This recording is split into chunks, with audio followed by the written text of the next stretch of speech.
morning, everyone. Today is Monday, February 8th, and this is a meeting of the State Street Subcommittee. Ms. Perea, could we please start with the roll call? Certainly.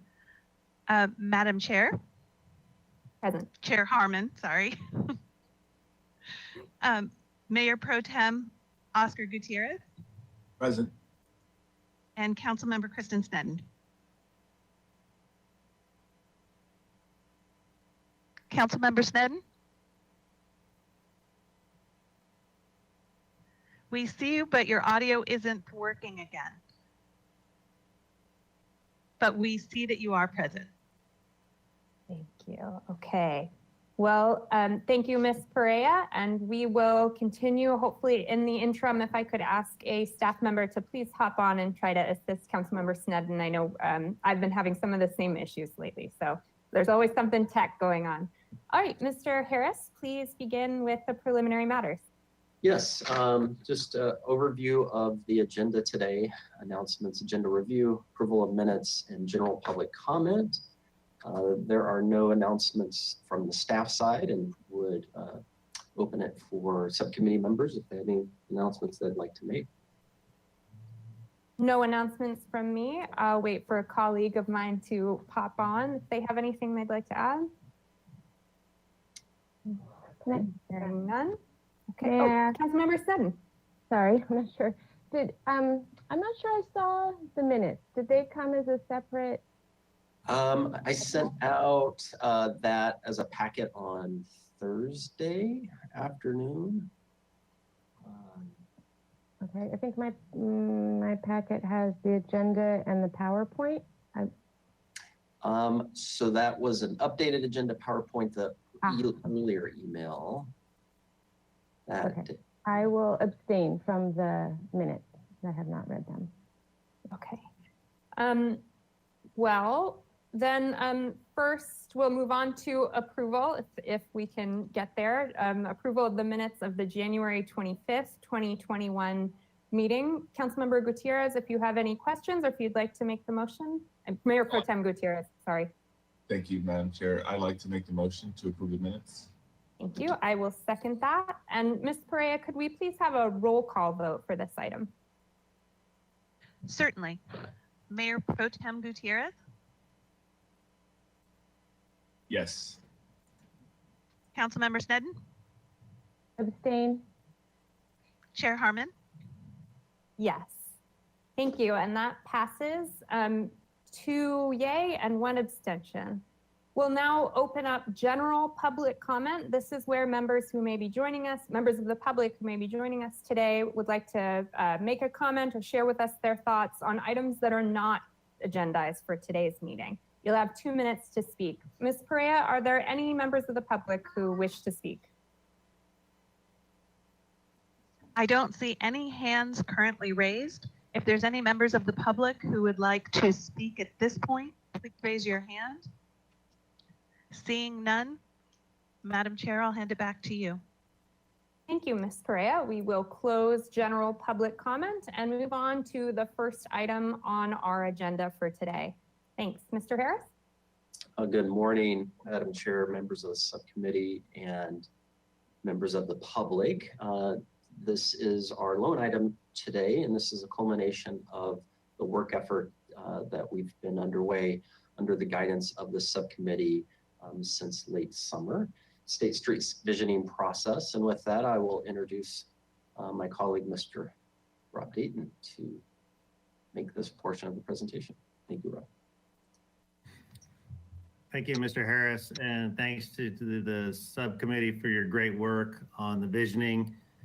The themes and community survey results are all in, and today we'd like to compare the themes that we shared with you last week with the survey results that we've gotten from both the city surveys and from the AIA surveys and their recommendations. The point here is to try to see where we have congruence. Are the surveys of the community supporting the leadership that you sent us out to interview, the 125 city leaders and stakeholders, boards and commission members, interviewing them on these 3 questions, which is what is the reason, why would we revitalize State Street now? what is the experience we're after? What would be the purpose of a State Street revitalization? And what's the goal? Why does it matter? Why does it matter to the downtown revitalization as a whole? And so we took this particular questions that you had us go out to those 125 members, and we got a summary of the summary. Why now? Just some of the highlights on this. To revitalize downtown, many people thought that actually, if you do the State Street redesign, you've done the lion's share revitalizing downtown. There was a heightened sense that it should be safe. This relates somewhat to the homeless and some scary behaviors, but we're the vocabulary we're using to summarize them as a safe experience for economic revitalization, that it would be people-centric, that we would design, whatever is designed would be designed with people in mind. And to facilitate housing. Housing came up in the discussion again and again and again. And it's also in parallel with you and your council members doing work in the housing realm for downtown and having the new community that would live there in the future downtown.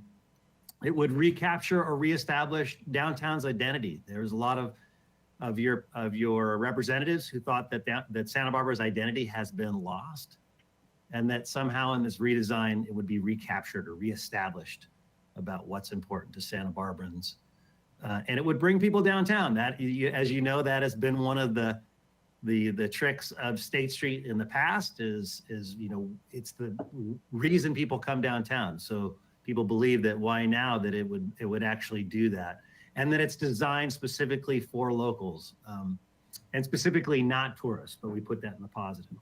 And then the next question: what is the purpose? What purpose does it fulfill? And these are some summaries. And we put this, categorize this in the underlined portions. It is, it feels, it provides, it represents, and then you added last time we were together, it reflects. It's the defining place of the identity, Santa Barbara's identity. Pretty interesting how that came up a lot. Accessibility was really important, not just to people types and abilities, but to families by age, income levels, and diversity of race and abilities. That it feels safe, inviting, and accessible and bustling, and it provides a range of commercial and cultural activities and a place for walking and biking. Specifically, vehicles were excluded from that statement, as you'll find out from the surveys. Santa Barbans believe that now is the time to not have vehicles on the street. It represents Santa Barbara's sustainable value and experience that is unique to Santa Barbara. So you would, similar to that identity, that what is on the street is representative of the town and its beliefs itself.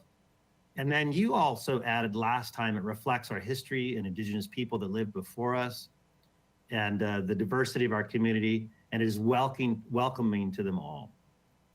So that was added to the vision. And then the last question that we had is in terms of why does redesigning State Street matter for the downtown revitalization? So what role does it play? Because it will create a defined identity. Again, back to that identity, very strong point that we heard again and again, because it gives the downtown revitalization a local focus. In other words, if you kind of start over, we can find our way and be geared towards local activity and interests, because it will renew our pride in downtown. People think that some of the pride has been lost, and that doing this will rekindle that pride in our town, because it will make downtown a stronger destination for Santa Barbarans, the region, as well as the tourist industry, and because it accomplishes the most significant part of downtown revitalization. We've heard that a lot, that if you do the street, you've done downtown, or you've done the most of it. These vision statements, we're gonna start calling them vision principles. This is a pretty short list. It almost makes a page depending upon what font you use, and it can easily be used as guideposts for whatever you and the council do next regarding the street. They're something that we can return to again and again to see if the design is getting close to what Santa Barbarans want to see. So originally in this, when you set us out to do this, we talked about using these vision principles to create one single vision statement. And as we recommended last week or last time we were together, we think these are short enough that you could just say to the council, these are the vision principles that should be used to guide the process from here on out. So that would be our recommendation. And then, so how do these relate to the survey that you did, that you sent out, and then also the AIA survey and their recommendations? Let's take a look at that. So in the next slide, we've got just some side-by-side things here. This was Q1 on the city survey with a list of things that people said they wanted to see on State Street or suggestions for improving State Street. We had people pick their top 2. And the top 2 are right in line with our top 2 themes, that improving the economic health of retail stores and restaurants, and we also, the revitalization of downtown or economic revitalization. And then that second one, and these represented 71% roughly and 56%. The 56% was addressing the needs of issues of those experiencing homelessness, which relates really, really strongly with create a safe experience. So we feel like we got in a lot of alignment there. And then moving to the next one, just taking a question from the AIA survey. If we could just go to the next one. Yeah, this one, Q4 of the AIA was, if State Street were closed to all vehicle traffic, what elements and activities would you like to see on State Street long-term? It's kind of surprising that dining and restaurant experience came up as #1 on both surveys. 94% said at least one of they want to see is dining, and it really it correlates nicely with providing a range of commercial and cultural activities. It seems like dining and the experience during COVID with the interim State Street that we've established now downtown is fundamental to activity and what people want to see. And then moving on to another question on the city survey. This was Q5. Here's a list of activities that people say they do on State Street.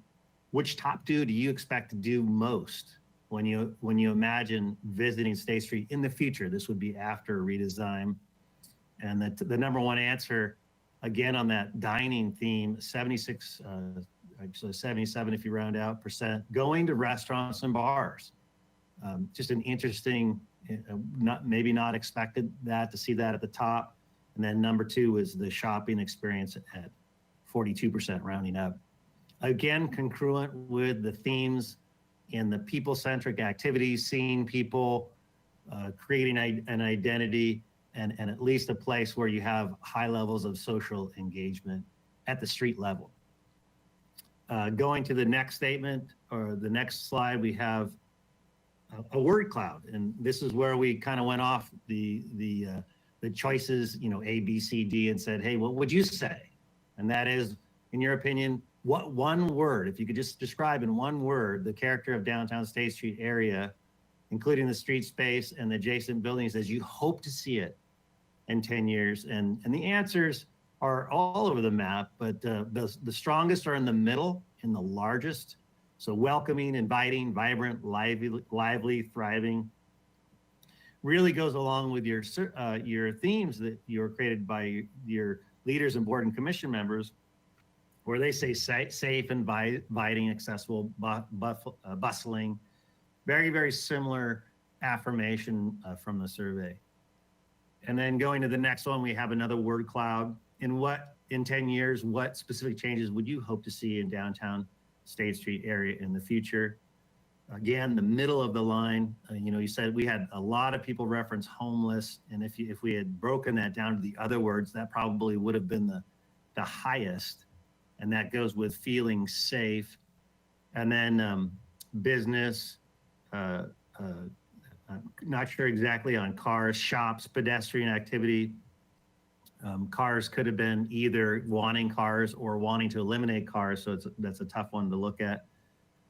Also, that was the same with traffic. But the other highlight, because it will make downtown a stronger destination for Santa Barbarans, the region, and the tourist industry. Again, a lot of synergy in terms of the vision casting and what people are saying they want to see on these. And then going to the next slide, another word cloud. This was Q9 on the city survey. What what do you hope does not change about downtown State Street in the area? And again, the middle one, hope, we want to get hope, restaurants, business, shops, buildings, State Street, again, cars, we could have gone either way. And again, a lot of consistency with the survey and what your themes are saying. And then moving over to the AIA survey on this particular question on closing State Street, the green and the blue were both yes, which was keep the current area closed or expand the number of blocks. So, you know, if you put those questions together, you have over 80% of the people saying eliminate closure to vehicles, which was very interesting. Again, some of the things that are similar to your vision statements that you've collected are the people-centric and the inviting and range of places and the various transportation modes that we described that were absent of cars in that area. And then the next one, in terms of bicycling versus pedestrian, this was on the AIA side. Continued pedestrians and cycling sharing the street was 56%, and then no pedestrians on the street. So, you know, more of a bicycle, wanted to see the bicycling. But then when we got to the city survey, it was a little bit less descriptive. We saw those narrow a bit. And I think we saw a lot of the bicycling issues that we've encountered on the controversy with some of the behavioral activities, the wheelies. People are more concerned about bicycling. It's hard for them to see how they could be separated in the future. But definitely we're seeing both in the vision statements and in the surveys that there needs to be a separation. And then going on to the next one, this was Q10, the most important reason to make downtown State Street area the best it can be is because number one answer, State Street is the key component of Santa Barbara's overall economic growth. And that was definitely highlighted, particularly in the how does it affect revitalization, that final bullet, because it accomplishes most significant part of downtown revitalization. Second answer, local residents utilize and value State Street experience. So again, that local focus, very similar to your vision, the vision statements.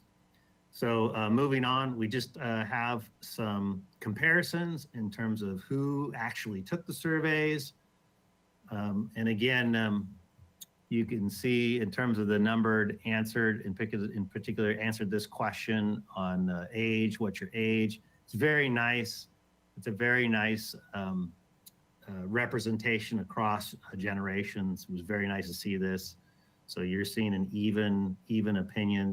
The 65 and older is going to be higher because it obviously includes people who are over 75. If we had broken those into four, even more, you might have saw a little bit even more evenness. And then the next slide, in terms of where, you know, who were you when you took this? Were you a resident? On the AIA survey, they asked it as a resident, and 77% were residents. And then on the city, there was a desire for you to see where are they coming from. 93101 was the number one area code, and that's a downtown. 93103 is east side. 93105 is more the San Roque Outer State Street area. So those were the number one areas of the survey who participated. And then moving on to the AIA recommendations, how close are these to your themes? And we do see a lot of congruence. This is just a short list of the takeaway from AIA, just really great recommendations, making it a park-like, State Street a park-like experience. You see that in the people-centric, considering funding for the development overall plan for State Street and downtown. So the same thing that the committee's been talking about, this committee's been talking about master planning, overall plan, as we'll see, explore the creation of a foundation. Funding elements are critical. It's one thing to have a dream and say you're going to do something. It's another thing to pay for it, and engage the community through workshops and discussions to establish vision for the future of State Street. We've certainly done a lot of that. In fact, one of the things that I note in my 30 years experience, we've never gone to this many boards and commissions and asked them this many questions and spent so much time getting to the heart of what your board and commission leaders and then also stakeholders are feeling about one subject. The other thing I would note is I haven't seen as much congruency in what they're feeling. Yes, there were outliers, there always are, but in terms of the numbers of people who are saying the same thing, it was significant. And then collecting stormwater was actually, if we just go back to the last slide, collecting stormwater was one of the recommendations. That is a little bit more granular in terms of detail, but something that definitely can be added. And then public-private partnerships are going to be key in terms of revitalizing State Street and art, specifically for, art is always a very tricky thing to do. And how does it represent the identity of State Street? And in the way people experience, very subjective. So that'll be a tricky situation that we'll need to figure it out. We've got some ideas about that. And then what are the components? The next slide is, what are the components of the master plan? This committee's been talking about a master plan, and master planning is a really good way to frame it, because master planning can mean various breadths of iteration. They don't need to stick to one subject like transportation or land use planning. It's more of a concept plan. So we've added that feel to a concept master plan. These are the elements to include State Street and streetscape and design amenities, absolutely. And then transportation street network as we move to remove vehicles from State Street, which that seems to be the definite direction, solid direction. How does that affect transportation, side street movement, access to parking? All that needs to come into play. Operational and maintenance needs. When it's done, one of the biggest hurdles or the things that we need to keep our eye on the most is how is it operating? If it's this space that has no vehicles that police can't readily just drive down on in a vehicle unit, it has to have a really high quality of maintenance. If it's going to be a park, a new park-like feel, it's going to have a high degree of maintenance and operation to it, much more than we have today. So keeping our eye on that. Housing and redevelopment influences, definitely part of the vision discussion. So we see that referenced and tied together in a master planning effort. Economic, equity, accessibility needs, all important elements. And then public art and integration, homeless services or safe space, making it a safer space, or the feeling perceived a safer space, are all going to be important. Now on the right there, you see a yellow boundary, and Jason and I have talked a lot about this in terms of what is the boundary. And logically, it seems like it's the freeway to Sola, and then one block on either side. It could be narrower. And then the other thing that we just have heard as we've talked about this is, in the past, we've talked about bridging the freeway, and we've actually got an $8 million project underway to do that, to create a stronger pedestrian and bicycle access under the freeway. So some people have mentioned, why didn't you go to the waterfront? Why didn't you go to Cabrillo? Shouldn't we be looking at that whole section when we master plan such things as Paseo or Grand Paseos? And so that's an option that clearly makes it more complicated. That's in the coastal zone. So maybe the master plan is one piece, but maybe if the committee wanted to do that, maybe the implementation is parsed out by area. But we get it. We understand that does make some amount of sense. It just makes it more complicated to implement. And then moving on to, in terms of the advisory committee that you've all talked about, the needed participating interests. You definitely want to have council members on that, and reporting back to council on how things are going. Long range planning is key, tying into long range planning, and then, of course, architectural and historical. When we touch downtown, we've got to have the interests at the table to talk about how that's done well. And then property owners. There's really not as many property owners as you might imagine. The city of Santa Barbara being one of those along State Street. having a property owner interest, we feel is important, so they have buy-in. Business owner, clearly, and then transportation and parking, both. How would you represent that? So in terms of an advisory committee, here's some of the things, the thoughts that we had. We thought that 2 council members, at least 2 council members at the table here, 2 planning commissioners. We thought it's really important to have 2, and then also Historic Landmarks Commission. Historic Landmarks Commission needs to be brought in early. They need to be a participant up front, and we really need to build trust with them. Other people, this would be just 1 representative. Our thought is the challenge here is to develop an advisory committee on balance that has the interest you want, but then also has the size that it has some balance, and so people have a good participation in it and feel heard. Chamber of Commerce representative, and also the downtown Santa Barbara. So both of those interests would have 1, we think. So the chamber would say, this is who we think should represent our interests, and downtown Santa Barbara, this is who should represent our interests. Downtown property owner representative, if we could somehow get them to organize and say, hey, this is the person we trust. We'd like to see them on that advisory committee. A downtown parking representative, maybe for a balance of your transportation and your parking interests.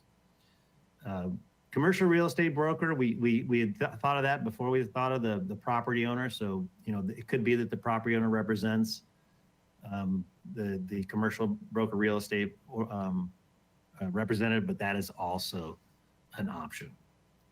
And then finally, in terms of the recommendation for today to City Council, this is the makings of the representation, the recommendation that we're seeing is the route to go. And that would be to, as I mentioned before, is that you would recommend to council that they would adopt the vision principles, the whole enchilada. And we can include the discussion in the background, all the interviews, but the 1-page crisp vision statements as the guiding principles for the process, direct staff to pursue the closure of downtown State Street to vehicles. That has some circulation element parts to it, and also maybe would also guide the interim or whatever we do in the interim on State Street. Identify the actions and resources necessary for the development of a master plan that will require staff resources, that will require a semblance of a city team to get that done. And then finally, to establish a master plan advisory committee to oversee the master planning process. So we thank you very much for this process. It's really been a pleasure to be working with you on it. And Jason out, and I believe Nina's on the call too. Ms. Johnson will help us answer any questions you have. Thank you very much, Mr. Dayton. Appreciate it. I'll open it up to my colleagues for their questions. They can hop on if they have any. Councilmember Snedden.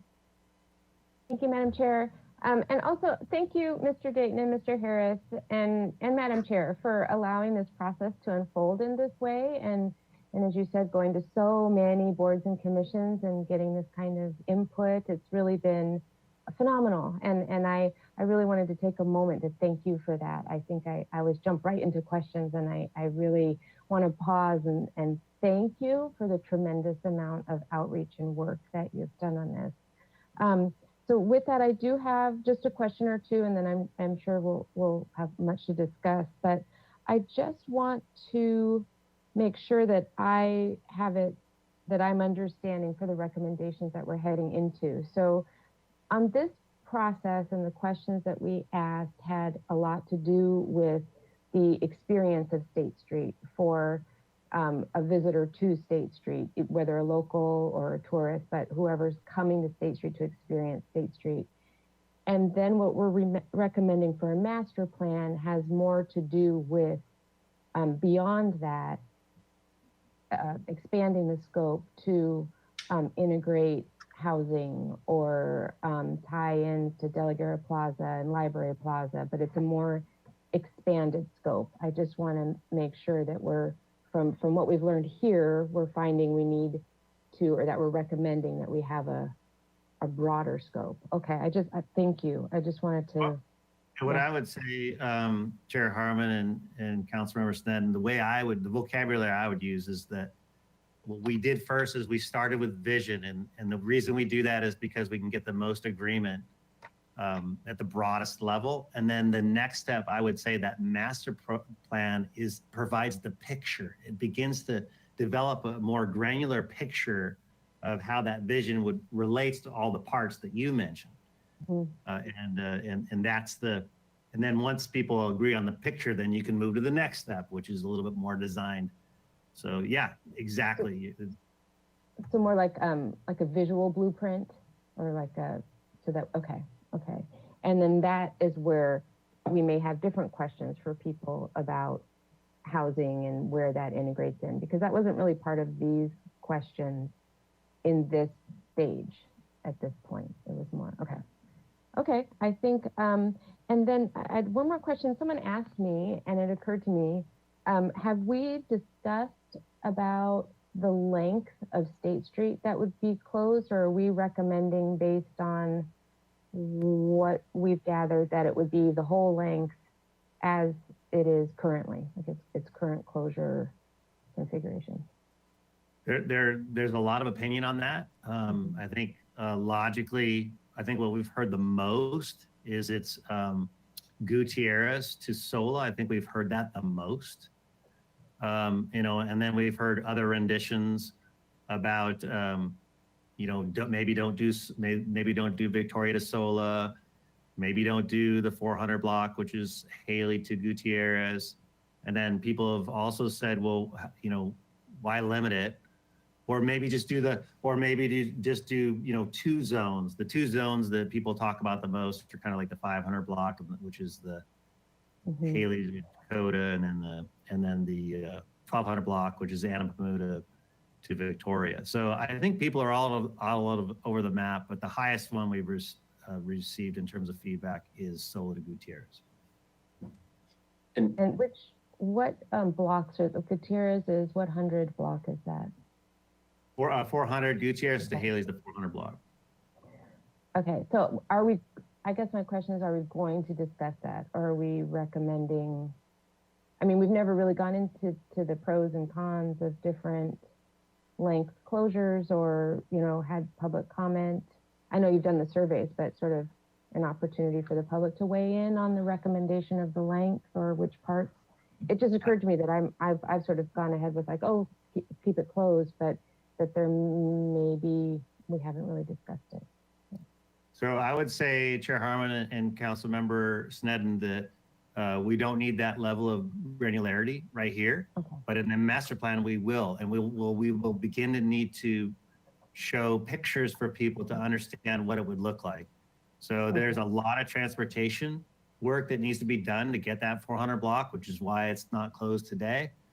And so we'd have to show pictures. There's probably going to be options for people to consider in a master planning document. So that will become a part of the discussion.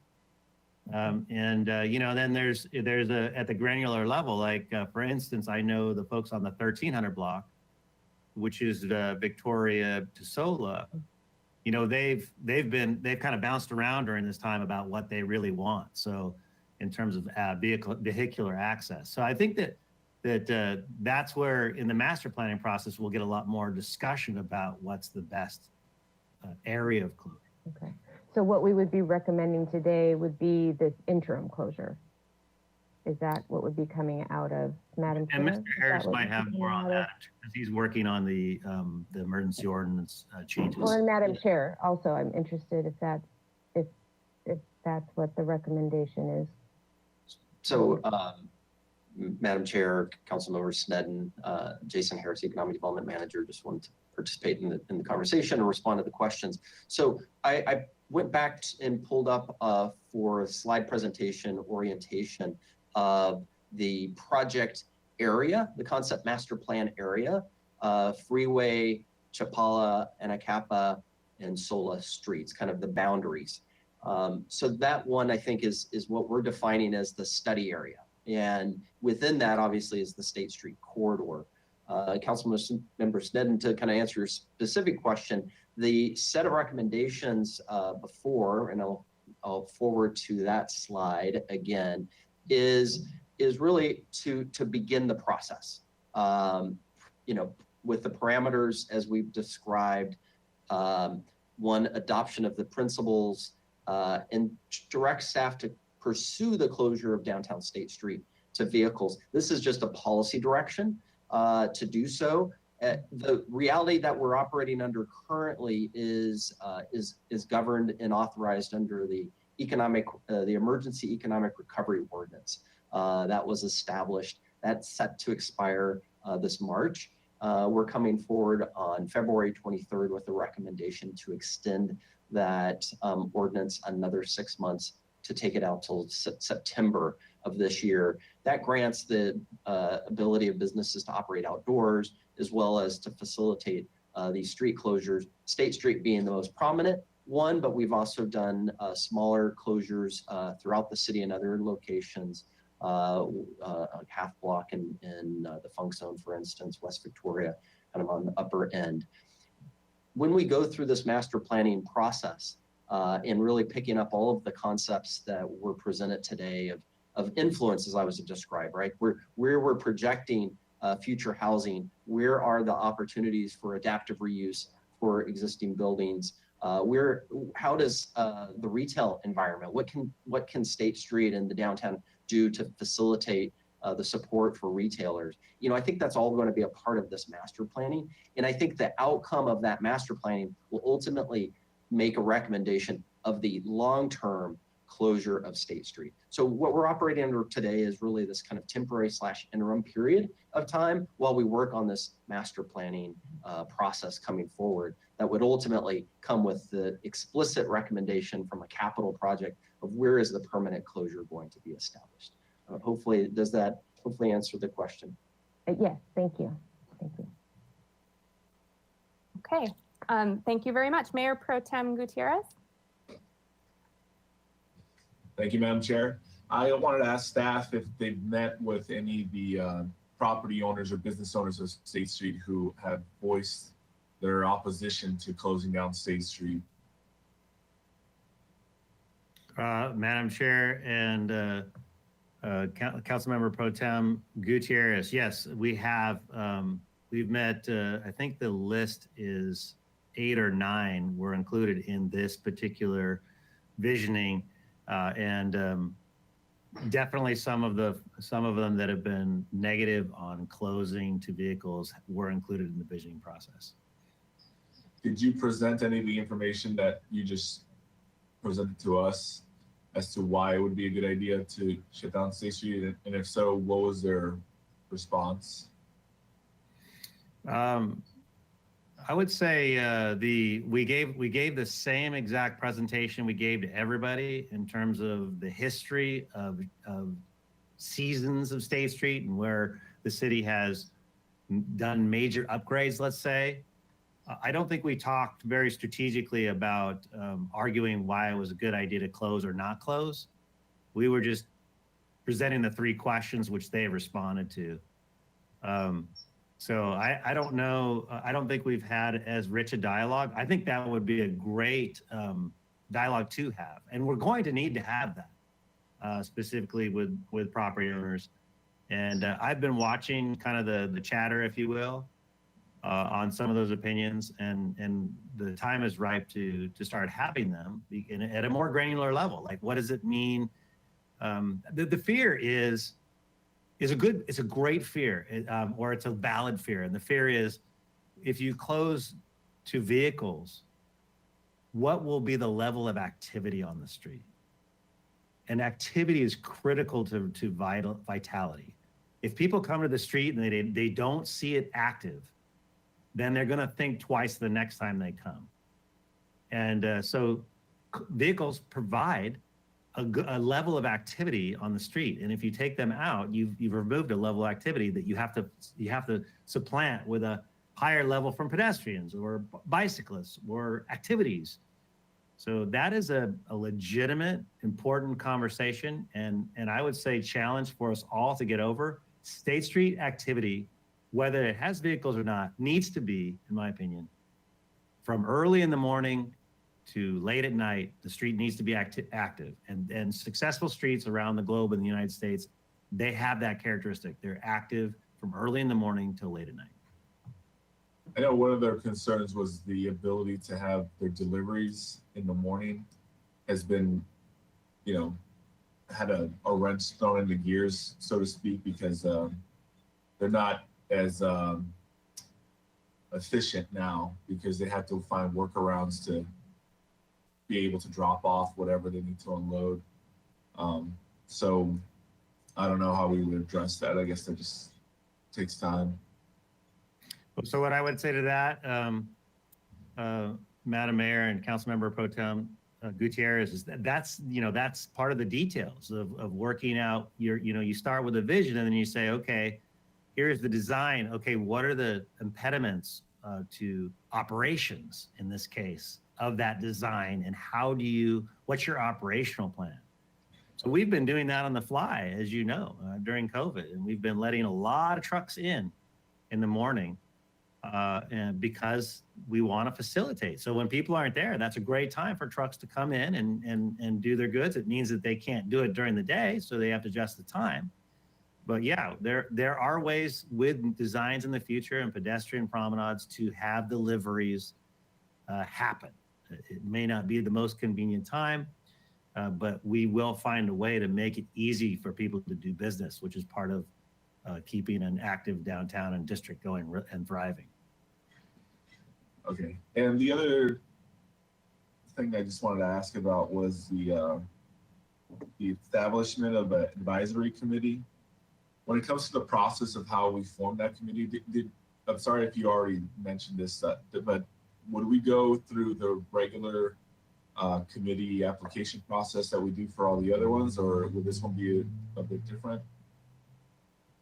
Okay, so Madam Chair and Councilmember Pro Tem Gutierrez, so the ones that we've recommended, and maybe Mr. Harris, if you could go back to that slide, the ones that we've recommended, each of them already have a established city board or stakeholder group around a board. They have an organization, with exception of the property owners and the commercial real estate broker. And we think that those are pretty synonymous. So what we would envision is that the council would say, hey, here's our two people. The Planning Commission would say, here's our two people. The Historic Landmarks Commission would say, here's our two people. And the same with the Chamber and Downtown Santa Barbara and the DPC, Downtown Parking Committee, excuse me. The one that we were concerned about, and I think it's a good concern, is that in terms of property owners, they don't have an association. And Mr. Harris and I have already been talking to property owners and about this issue.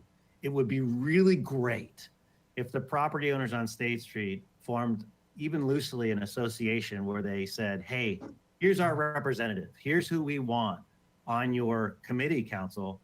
And we trust this person to speak for us. And we'll be working with that person in the background to make sure they're speaking with us. Because we're not going to go this road without property owners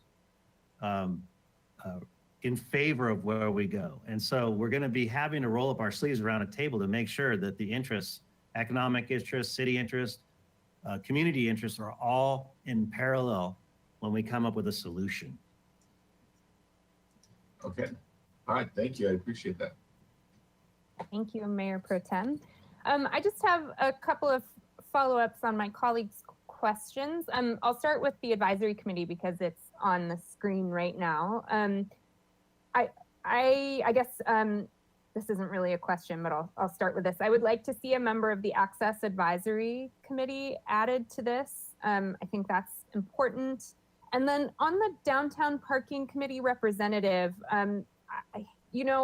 part of my concern, and I think maybe Mr. Dayton, you can speak to this, is they maybe won't be as equipped, or maybe their priority won't be the circulation question. And I know we're trying to keep this sort of limited so it doesn't get totally unwieldy, but I'm feeling that it may be important to include someone from the TCC or maybe MTD, just so we can make sure that we have the circulation component represented. So I'll put that out there. Sorry, I went out of order a little bit, but I do have a question here, I promise.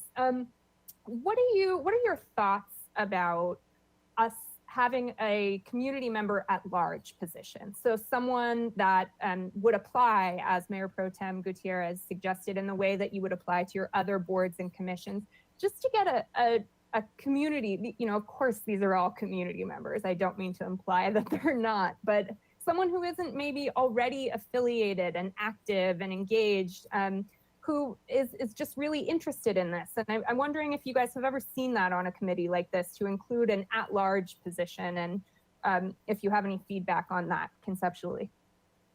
Well, Madam Chair, Mr. Harris may have some ideas, but what I will tell you is what you're after here is democratic representation always, right? So the strategy here with what we're giving you is that these, with exception of the one conundrum with property owners, there's a democratic representative element. In other words, the Planning Commission will hold the meeting and they will wrestle, hopefully less than more, about who they think should represent the Planning Commission on this.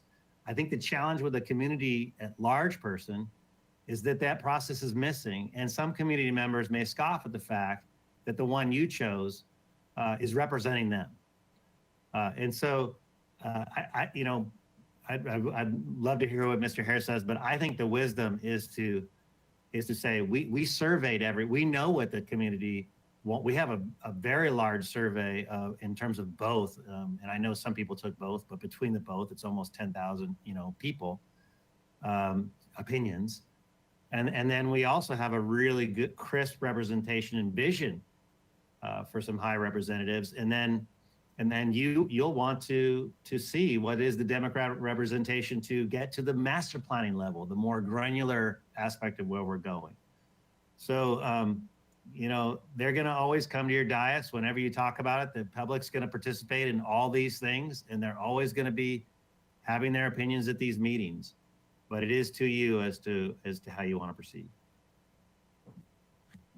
Mr. Harris, do you have anything to add? Well, I know very well stated by Mr. Dayton. I would just maybe not necessarily add any commentary per se. I would say, the other thought is just being mindful that the committee doesn't become unwieldy in size. We do want some level of kind of nimbleness and ability for active engagement from all members. And sometimes when, we get, so I think ultimately these recommendations and even this composition are recommendations going to the full council from the subcommittee.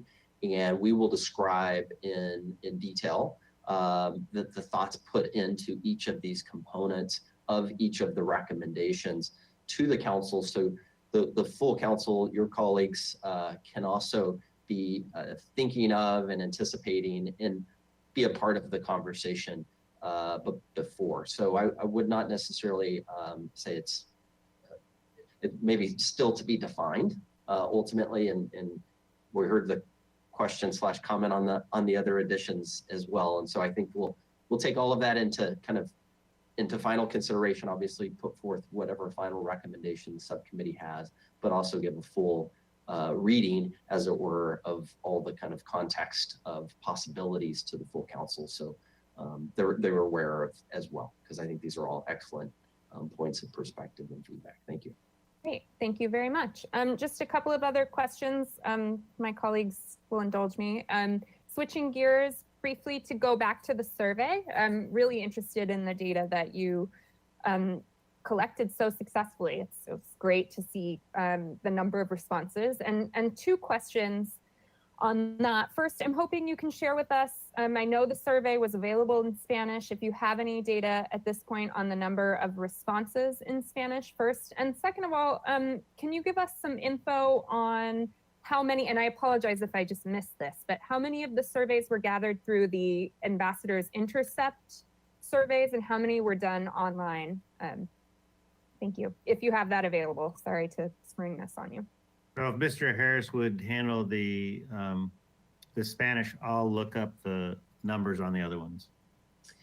Our last counting of Spanish was about 12. And so Mr. Dayton's pulling up the survey. We did have a Spanish language version of the survey online as well.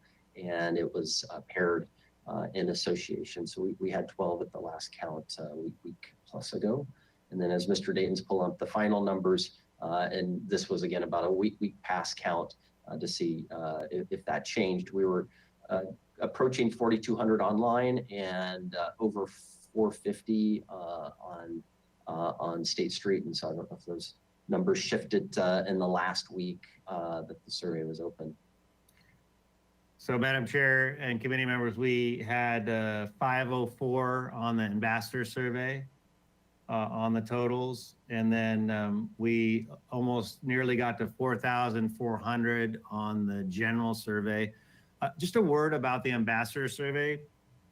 The ambassador team wondered about the accuracy of the survey during COVID. We did have a lockdown for the majority of those surveys, and it really changed who was coming to the street and for what reasons they were coming to the street. And we did see some disparities between the regular survey and that one. So we haven't been leaning into that as much. It's still consistent. It just has some very bizarre results in terms of and differences. And the team was just also challenged to find people to stop and answer it with the masks on. We were hoping that 500 would be more like 1,500 or 2,000, and that would have been more normal if we had remained open the whole time. Thank you. I appreciate that. I think both that and particularly and especially the low number of responses we received in Spanish demonstrate the need to continue with our outreach efforts as we move forward into the master planning. I think that's very clear from the results. Great number of folks have contributed, but I think we really need to make sure that we do some truly targeted outreach when we move forward, if we vote to move forward into this next phase. So thank you. And then my final question is just to go back to Councilmember Snedden's final point, or one of her final points about what our recommendation to closure of the street to vehicular traffic is going to mean. And I just want to I want to sort of make sure that my understanding is reflective of where we are, and that's that we are recommending that this master plan incorporates and includes as sort of a central matter the conversation about how, where, and what to close on State Street. So that's, there's obviously the piece about, the urgency ordinance. We'll be having that at council in a couple of weeks, but what we are saying here, what I understand us to be saying, is that when we move forward with this master planning, the master planning must include all of the details related to State Street closure, including location, including whatever comes from that. So is that how you see this recommendation? Does that sort of fit with your understanding of what we would be recommending to the council? Mr. Harris, why don't you start, and I'll. Yeah. So yes, Madam Chair, I would agree with your statement of understanding assumption, and just kind of highlight on the screen. The second recommendation action is really this high level policy directive that staff pursue the closure of downtown State Street to vehicles. Is kind of the assumption thereof. And then the master planning is to study this larger area more so than State Street, which would include, as we go through, analyzing all of the aspects of how downtown operates and where the opportunities are, that ultimately would define the specifics, as you're highlighting, that master planning, that would be one of the principal outcomes of that master planning is the specific delineations of the closure, but as well as highlighting all the other aspects that we spoke of earlier. And just in point of context, for instance, direct staff to pursue the closure.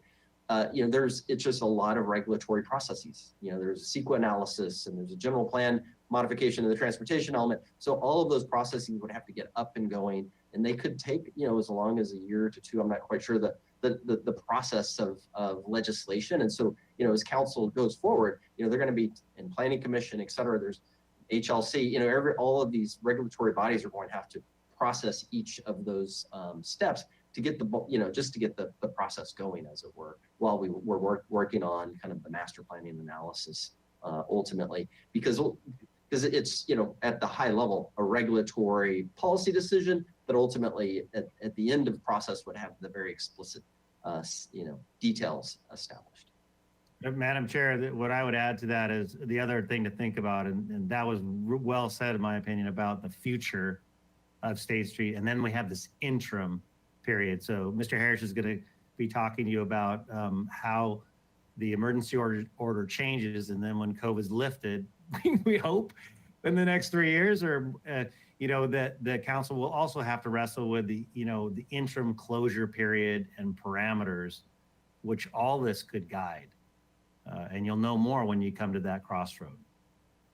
Great, thank you very much. And I think my colleagues had more questions, so I will invite them. Councilmember Smith. Thank you, Madam Chair. I just want to make sure I'm not missing my opportunity. You suggested some additional members, and I have a list that I also would like to suggest that's different from. I just spoke out of turn.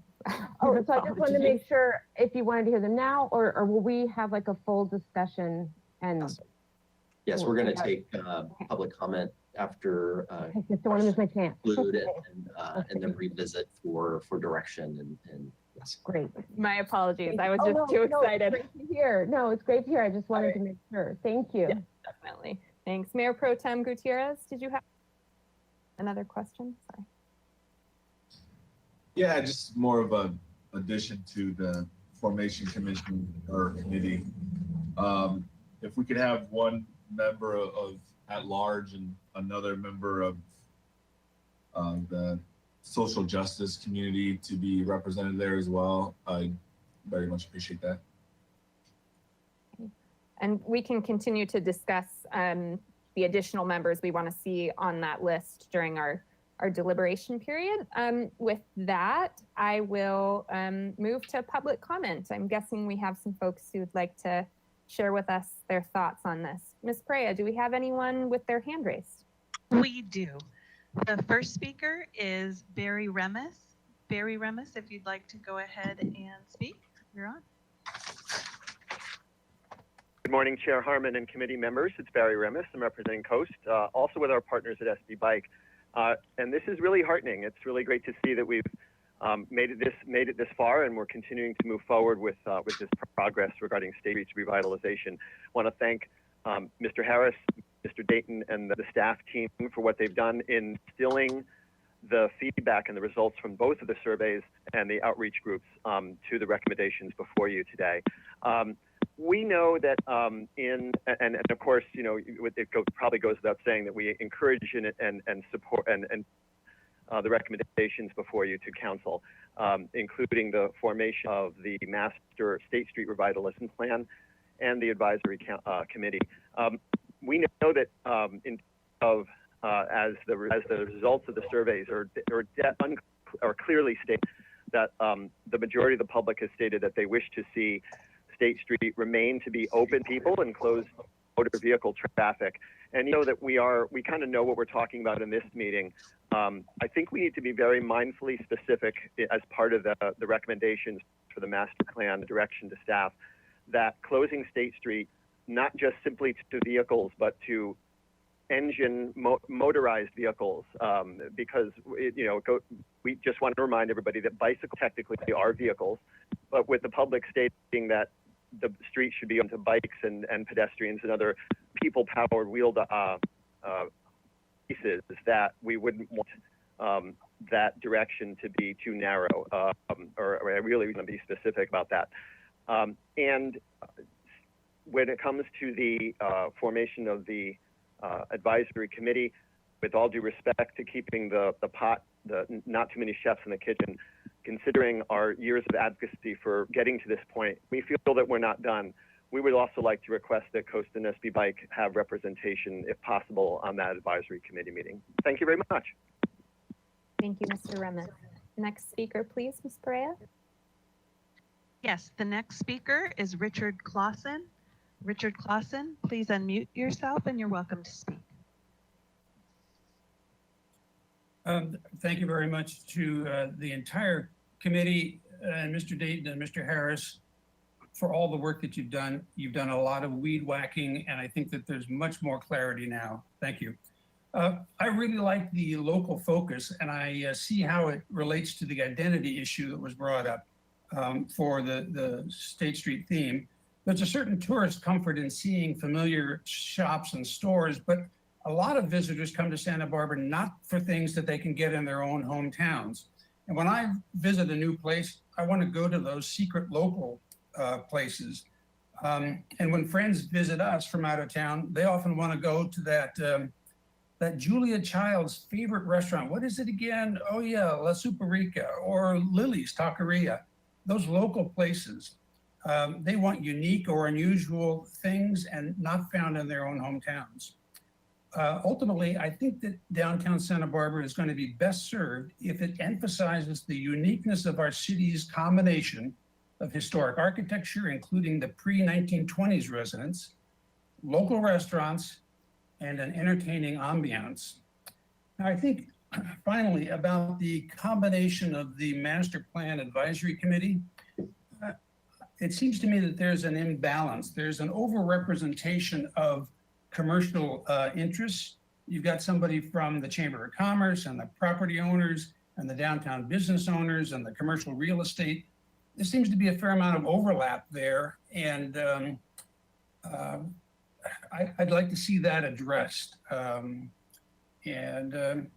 That's it. Thank you again for all your efforts. It's been elucidating, and I think it's going to continue. Thank you very much, Mr. Clausen. Next speaker, please, Ms. Perea.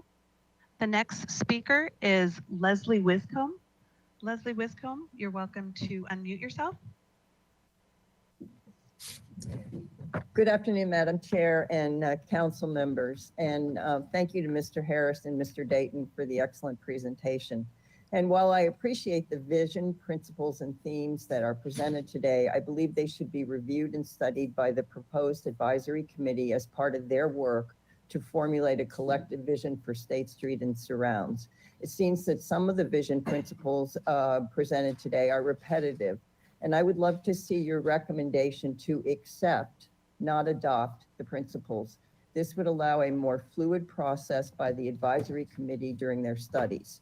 And I'd love to see a process by the advisory committee similar to what we did at the De La Guerra Plaza Revitalization Committee, where we had diverse interests at the table and were able to successfully come together with a purpose statement that not only satisfied, but excited all of us. The visionary statement would then frame the work for the master plan and many of the elements that are identified in the staff report. And I have 3 comments about elements in the master plan. I'm not sure why public art and homeless services are on the same line. I think that community art would better describe our support of so many fine local artists here. Missing seems to be sustainability principles and values, which are so important to our community. And my 3rd comment is the master plan usually starts with a purpose or a vision statement and is followed by potentials and constraints analysis that address the purpose. So while the master plan components are important and seem to be common desires, there may be other elements that are identified in analysis that should be included. So I encourage you to recommend acceptance, not adoption, of the vision principles and formation of the advisory committee to continue the great work you've done to date. And thank you very much for your time. Thank you. Next speaker, please, Ms. Perea. The next speaker is Fred Sweeney. Fred Sweeney, if you'd like to go ahead and unmute yourself. Thank you, Madam Chair. I've got 3 points I want to try to cover in 2 minutes. One is retail, one is the area of the study, and one is members of the board. As a participant 20 years ago in the vision master planning for downtown San Luis Obispo, there were 20 to 25, I think, members made that blue ribbon committee that worked for 2 years to develop their master plan, which is now finally coming to fruition in downtown San Luis Obispo. So yes, it may be unwieldy, but I would encourage you to get the stakeholders that need to be at the table. They've gone through their De La Guerra Plaza effort when they shut down their street in front of their mission. So we're doing the same thing now. Members need to include something about the homelessness. That's a big problem for all of us local residents. And Mr. Harris, thank you so much for visiting our Upper East board. I'm wearing my hat right now as Upper East. I'm still waiting for my phone call, but thank you for doing that. So those are the members. The other members ought to be the lenders, the people with the money. They're the people that decide whether or not they're gonna help business owners, property owners, or developers. And then finally, the area ought to be dealing with the two-way couplets on each side of State Street. So the study ought to be from Santa Barbara Street to Della Vina Street, because that's how the traffic is. There is perception from some of our Upper East members that there is increased traffic now. They have a perception, Mr. Dayton knows about what perception is, about increased traffic in our neighborhood because of the closure. So that's a concern. We need to have data that really tells that. And then finally, some of us believe that the retail, the shop-to-shop area is too long along State Street. You know, the studies say that 25 feet between the window shopping really works. It may be that we need to ask how long is the retail section? Thank you. Thank you very much. Next comment, please, Ms. Perea. Next speaker is Patricia Saley. Patricia Saley, you're welcome to unmute yourself. Thank you. Good afternoon.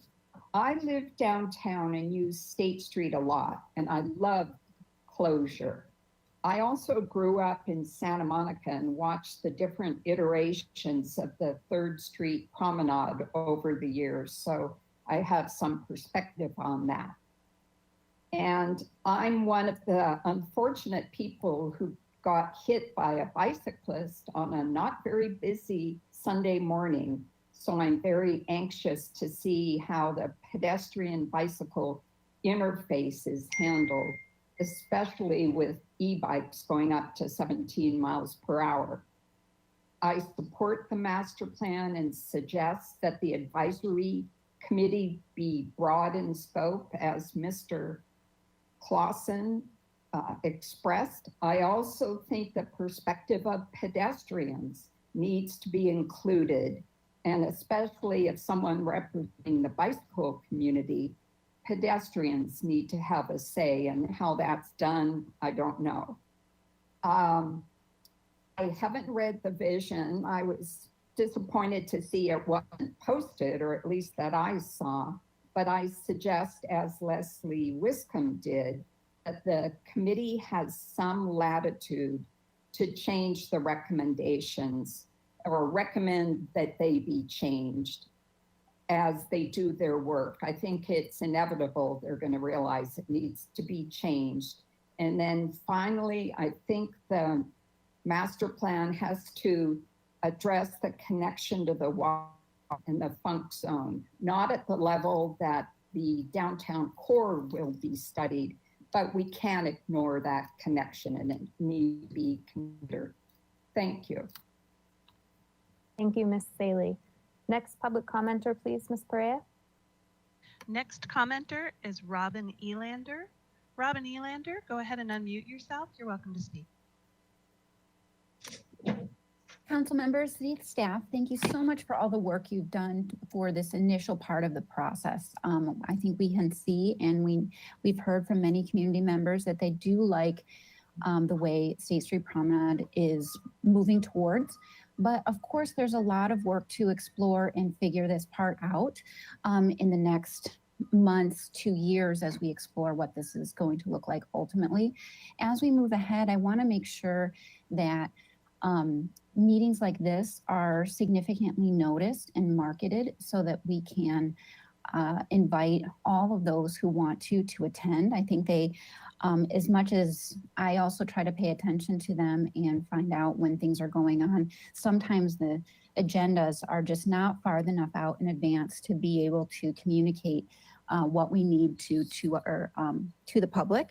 And these are huge decisions that we are making. So I want to just make sure that we do that. The surveys, both the AIA charrette information and the city survey, the fact that you extended the time for that was really important and significant. So thank you for doing that. And I look forward to being part of this process alongside of you all in the months ahead. Thank you. Thank you, Ms. Elander. Ms. Correa, is there another member of the public who wishes to speak? Yes, we have a couple more, actually more than a couple. The next speaker is Richard Yates. Richard Yates, if you'd like to go ahead and unmute yourself, you're welcome to speak.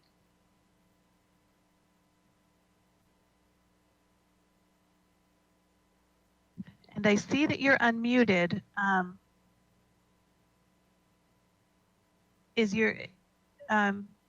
Can you test your audio?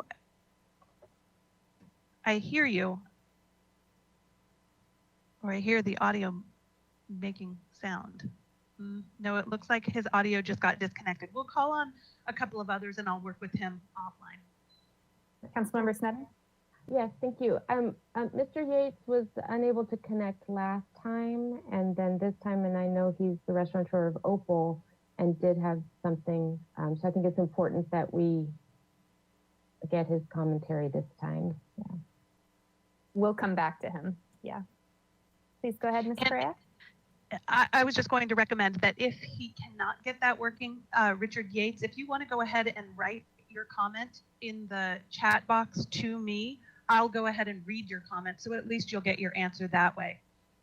In the meantime, I'm going to go ahead and call on the next person, and that is Warren Butler. Warren Butler, if you'd like to go ahead and unmute yourself, you're welcome to speak.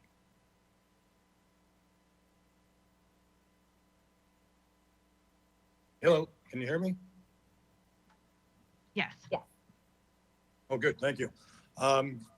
This is exciting, great job. I just wanted to clarify a few things that I talked at the last meeting. Number one, the three top concerns of the businesses that I'm working with on State Street is number one, obviously the revitalization, which I'll talk about a little bit. Number two is homelessness is actually, it's actually getting worse. People are more and more camping out in all the doorways and any businesses that are closed. So there is a more active police presence during the day, but around 9:30, 10 o'clock at night, it becomes a major problem. And the third thing is lighting. We need to increase lighting at night to make it safe. As it was talked about earlier, you want to make sure that in the morning all the way until the evening that people feel comfortable and safe going downtown. But to speak specifically about the revitalization, I think, from my perspective and a lot of the businesses, we need to look short-term as well as long-term. And I'll speak more about short-term. Right away, we need to, as we extend this until we get a chance to move, the business gets a chance to move back inside 100%, the businesses need to know that they're going to be allowed to, stay out on State Street. So I look forward to the meeting, at the end of February, I think it's February 20th, for that to be extended as long as, we cannot be inside, whether that be 6 months or longer. Number two, I think it's important that we agree as soon as possible that cars are not going to be back on State Street, and that way there people can plan accordingly. Number two, that we're going to embrace bicycles, because that's a big issue, and I think that that's the direction we're going. I'd like to see us temporarily test out, like the 900 block where there's no parklets, that we actually test out and put a bike lane in the middle, whether we use pots or whether we use little feathers that stick into the asphalt. But right away we can test out the fact that we're going to have pedestrians and bicycles, in the same street. I think if we take about 32 feet and we design that and test it, I think people will become more and more, relaxed about, the future of all that. Because right now it is a problem with pedestrians and bicycles being on the same street. And I think it's important that we embrace that. I think that's part of the secret of getting, this becoming a main artery. I think so much so that we need to change it from the State Street promenade, which it's really not going to be a promenade. It's going to be more of a boulevard. But anyway, I think that it's important. And number three, that the businesses know that, the sidewalks will, clearly down the road be part of the vision, and that they can start investing in, those, spots now with, furniture, umbrellas, and so on and so forth. So that as we move on to this, Mr. we Butler, kind your of time is transition. up. If you could just give us your final thought on that last one. Thanks. Okay, well, that's pretty much, about it. I just think that if we short-term let the businesses know the direction we're going, because long-term, with a lot of the great ideas that are going to happen, it's going to take a while, but we need to plan, tomorrow. We need to plan when we get out of the, the COVID, restrictions. So thank you. Thank you, Mr. Butler. Next speaker, please. Okay, next speaker is Mitchell Servin. Sorry. Mitchell Servin, go ahead and unmute yourself, please. Great. Thanks very much, and good afternoon, everyone. Council members Harmon, Sneddon, and Gutierrez, I thank you for all of your hard work and dedication on this very complex issue. I'm calling today to suggest that maybe the subcommittee consider the temporary extension be for 12 months, continuing it through Sunday, March 13th of 2022, instead of just 6 months. And I suggest that due to several key factors.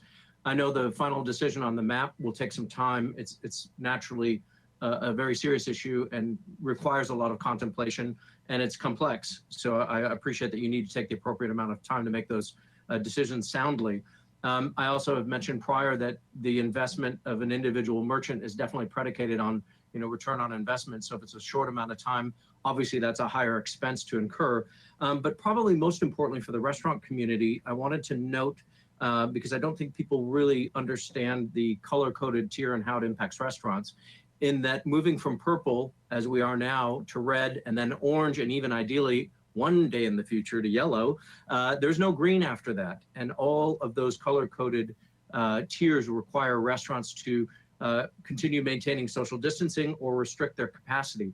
So even many months into the future, I think you're going to see restaurants are still going to be in a position where they cannot utilize their dining rooms in interior dining rooms. So I'd love to see that be a little further out. And even if you weren't able to commit directly to that, perhaps include, as we did the initial time, some sort of trigger mechanism for Mr. Casey or whomever would make the decision to automatically extend it if we were indeed still under these color-coded restrictions that prevent us from using our indoor dining rooms.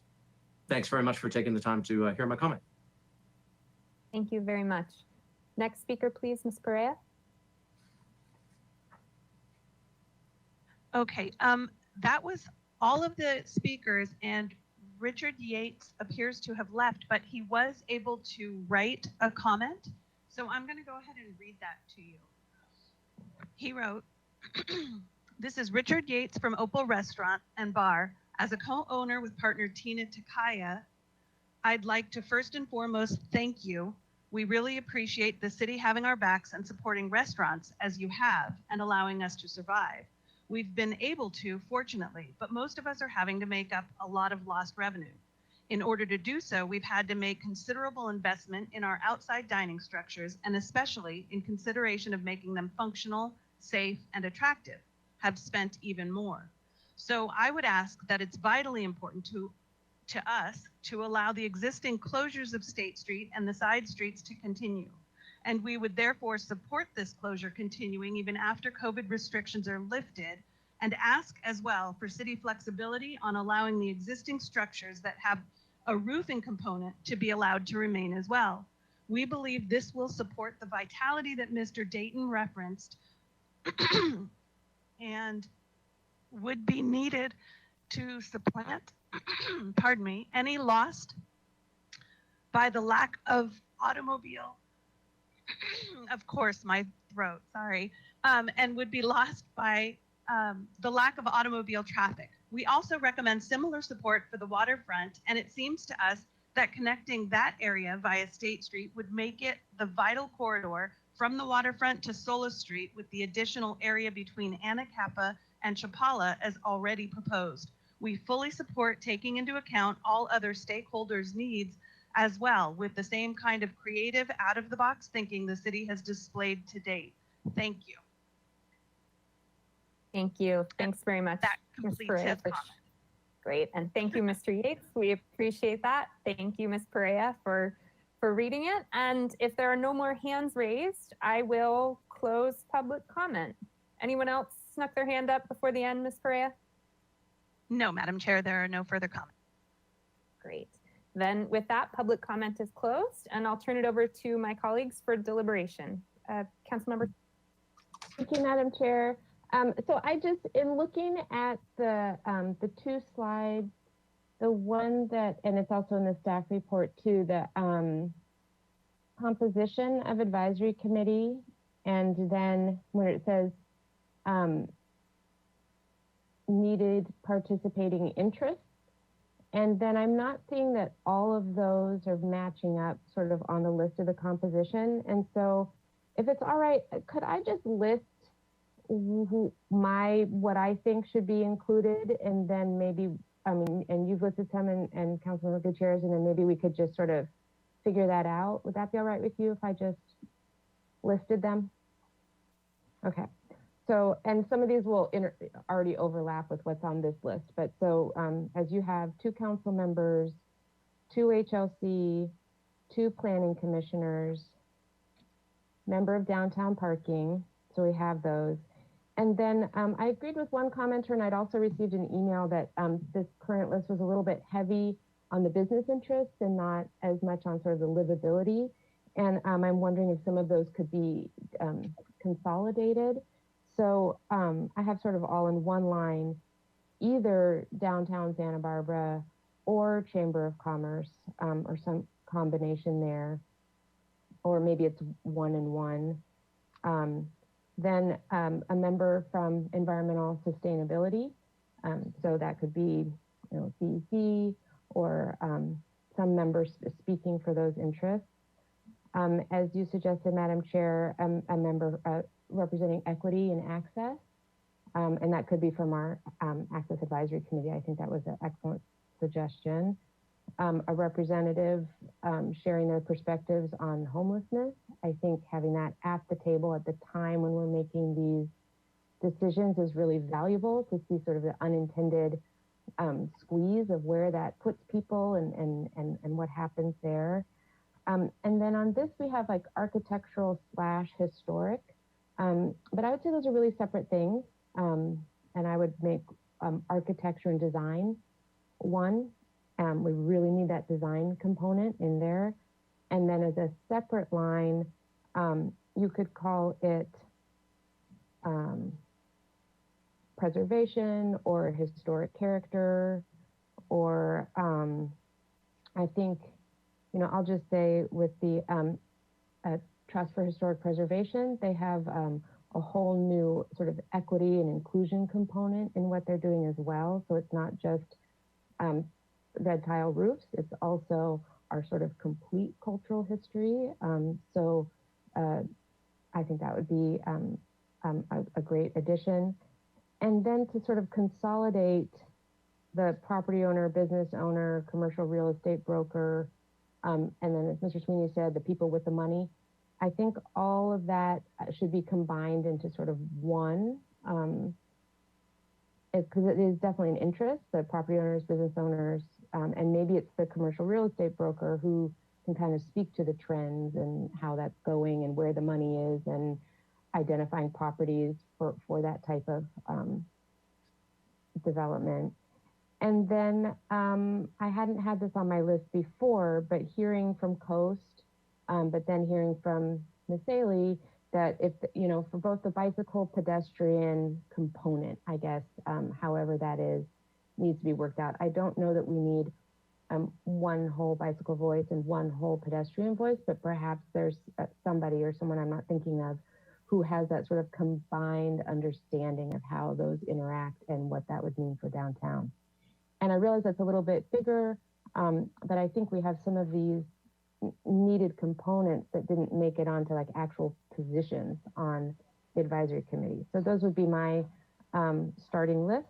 And then when we get into what the recommendations are, I liked that accept versus adopting the vision principles. I think that's a good idea, and they will get more refined. And as we do more, as you suggested, Chair Harmon, the more Spanish outreach and making sure that Our ambassador surveys really are more reflective of people coming downtown as we sort of hopefully move out of COVID.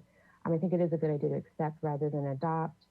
And then adding, I just wanted to clarify that too, the circulation, expanding it to Santa Barbara and Delegara Street. I'm not sure that it's necessary to expand the whole scope to those, but to consider the circulation patterns of the impacts to those. So I'm not sure if we expanded that block, well, then the next blocks will have impacts. So I think being sure that we're looking at those, but I'm not in favor of expanding it that far.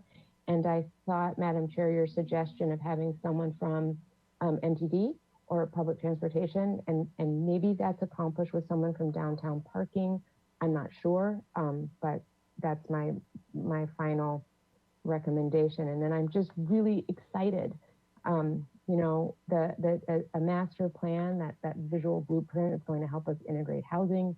It's going to help us integrate the arts, integrate Delegara Plaza and Library Plaza, and then also integrate this whole experience of State Street we've been talking about. And it's pretty exciting to think if these are all working together, how great it will be, not just for tourists, but also for locals and also for residents living down there. So very, very excited and grateful that this process is unfolding. Thank you. Great, thank you very much. Mayor Pro Tem Gutierrez. Thank you. Just to piggyback off of Councilmember Sneddon, I would also like to add that there be a member of the youth be a part of that committee. We could just easily have somebody from the Santa Barbara Youth Council serve, but at least one person of the youth. And other than that, I think we're really doing some good work. And obviously, I just want to emphasize doing more outreach. I know you've all done a lot already, but the more the merrier. And yeah, I'm good with that. Thank you. Thank you very much, Mayor Pro Tem. I'm just going to go through my notes. I'm generally in agreement with my colleagues on everything they said. Just a couple of things. I also agree with my colleagues and a number of the public commenters and emails we got that it's a little bit heavy on the commercial side. That said, I do think that there are distinct interests that a business owner would bring to the table and that a property owner would bring to the table. So I'm not in favor of combining that all together. Personally, I think we need a business owner representation and a property owner representation. That said, I'm not convinced that we also need chamber, that we also need a broker. So I'm with my colleagues, but I certainly trust you guys to sort of distill that in the way that you think is most representative. I'm not totally convinced that we need to have the quote unquote money at the table, if only because the money will likely come from diverse and varied interests. And I certainly would not want us to limit our thinking because we only have one source of funds being represented at the table. So I would anticipate that anything that comes out of this process would incorporate public-private partnerships and also grant opportunities and also Measure C funds. And I just, certainly if we can come up with a person or a representative that can sort of speak to all of the very diverse ways that we will have to go after funding for what will be likely a massive undertaking, then certainly they're welcome, but I wouldn't want us to be limited because we've pigeonholed ourselves and our thinking into one way that we want to fund this. So that's just my 2 cents on that. Agree on the representative who can speak to the issues facing our homeless neighbors. Perhaps we might want to connect with SB Act on that. Seems like a synergy there that they obviously do a huge amount for us, but they might be a place for us to start in terms of someone sitting at this table. I remain interested in having a transportation and circulation committee member or MTD or public transit. I mean, I think that's an important voice at this table. So I would like to see that. I agree with Councilmember Gutierrez. It was a great idea to have a member of the Youth Council, especially because we're looking at putting together a plan that will impact our city for generations to come. So who better to have at that table than the folks that want to grow up here and want to build a life here. So that's a great idea, and I wholeheartedly support that. I would like to see us have a representative from alternative sustainable transportation community on this. Certainly understand that, you know, the pedestrian perspective is a very important one to have. I think we have it. I think, you know, most of us, yeah, I'll just say I think it's important that we include that voice at the table. And if there is someone that is particularly attuned to both the pedestrian experience and the alternative sustainable transportation experience, that sounds great. But I really do want to make sure that we have that voice at the table, if only because our survey and the conversations we've had have shown that this is a real flashpoint for the community. It's a really important point of discussion. And so I want to make sure that it's fully fleshed out and that it's truly representative in this conversation, because I think that's going to be really important moving forward. And I will say, I appreciate Mr. Harris, Mr. Dayton, both of you articulated the challenges that come with having a large group of folks. And I know we've all sort of just added and added and added, but you know, it's great to hear that SLO had a 25-member commission. If they can do it, we can do it better, right? And you know, this is truly a once in a lifetime opportunity for our city, and the potential for transformative effect is so huge that I think certainly at the phase we're at now, where we're putting together a plan to present to the full council, I would rather us be inclusive of the membership, and then the full council can have the discussion about what is sort of the right number of folks to have on this at that point. But I personally think we should take the approach of being more inclusive here, and if the full council wants to pare it down, we can do so at that time. On the circulation patterns issue, I agree with Councilmember Snedden. I don't think we need to expand the map. Mr. Dayton, you very well articulated that circulation in the surrounding streets will necessarily be part of this conversation, but to expand would perhaps make the scope unmanageable. So agree with you on that one. And then finally, on the question of accepting and adopting, I totally understand and agree that this committee that will be created will likely be fine-tuning and putting their own stamp on this. So I'm happy to use the word accept, but I want to be clear that I would not be supportive of this committee that's to come doing this work all over again. We have spent the last 6, 7, 8 months, you know, having some uncomfortable conversations, frankly, and going out of our comfort zones and really trying to get to a process that was truly inclusive, that really tried to get at what community members want to see at this sort of initial broad strokes phase. And what I would hate to have happen is that this next committee that's formed decides to do this work all over again, and we see another 8 months go by. Certainly, we're going to have continued engagement. We're really going to dig in on these issues. But I just want to be clear that for me, while I'm happy to say accept so that there is flexibility, I do not, by using that term, mean at all to imply that this broad sort of supra level engagement is to be redone at the next committee level. You know, we really have to move forward. And I think this work that we've done over the past months has been so meaningful and so important.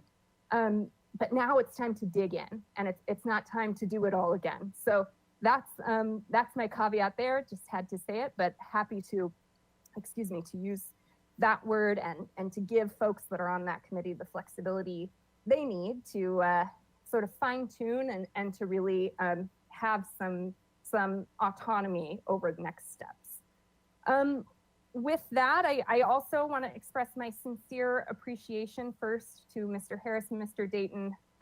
You both have really done an absolutely amazing job at guiding us through this and listening to our concerns and engaging with us, and then going out to the community and talking to folks. And especially during a pandemic, you've done so safely and effectively, and it's to your credit. So many, many thanks to you and to my colleagues. I just have to say, as I did before, you know, this committee has been a challenge. It's been a real challenge, but it's been a challenge because we all believe in our city so much. We believe in what our downtown can be, and we believe in the Santa Barbara way of doing business, which is inclusive, which is creative, which is with reference to our history and who we are. And so I just thank you, Councilmember Snedden, thank you, Mayor Pro Tem Gutierrez.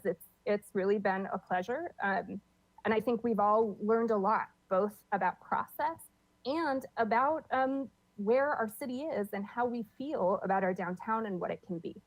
So with all that, I think we'll need a motion, and I'll open the floor again to my colleagues to make that motion. Councilmember Snedden. Thank you, Madam Chair. I'm happy to make the motion that the subcommittee recommends to council that council, I'm going to say adopt. I mean, we can accept them, but I'm going to say that council adopt the recommended vision principles, and then council can decide if they don't want to adopt them. And direct staff to pursue the closure of downtown State Street to vehicles, including a study of the length of closure, and identify the actions and resources necessary for the development of a master plan, and recommend that council establish a master plan advisory committee to oversee the master planning process and to consider the inclusive list that we have developed here today. And very exciting, this is very exciting. So happy to make that motion. Mayor Pro Tem. Thank you, Madam Chair. I'll second the motion. Great, that was fabulous. So we have a motion on the floor from Councilmember Snedden, seconded by Mayor Pro Tem Gutierrez. And I think this is our final vote. So let's take a roll call vote, Ms. Perea.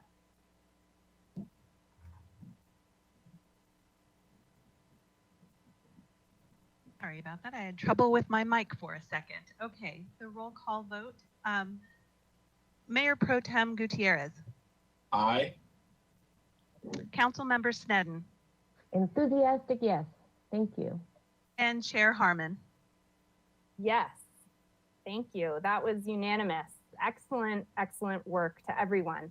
I will close that item. Mr. Dayton, Mr. Harris, do you have any final comments for us? I think that's the end of our agenda for today. That is the end of the agenda, and just still want to thank you for your leadership, Madam Chair, and to the subcommittee members for such a robust process, engagement with our residents and community members. And I would like to also thank Mr. Dayton for his focus and support throughout, because he couldn't have done it without him. So thank you. Mr. Dayton, any parting words? Oh, just well done. Just really great job all around. And I gotta say, like, I've been around a little bit here, 30 years, and it's really great to see this come together and so much unity around vision. Well done. Thank you. My thanks again to staff, my colleagues, and I was remiss in not thanking the public. Thank you for staying engaged in this process, for participating, for making public comment. There's much more to come. So looking forward to being part of it with you. Thanks again, everyone. And with that, we will close this meeting. Meeting adjourned.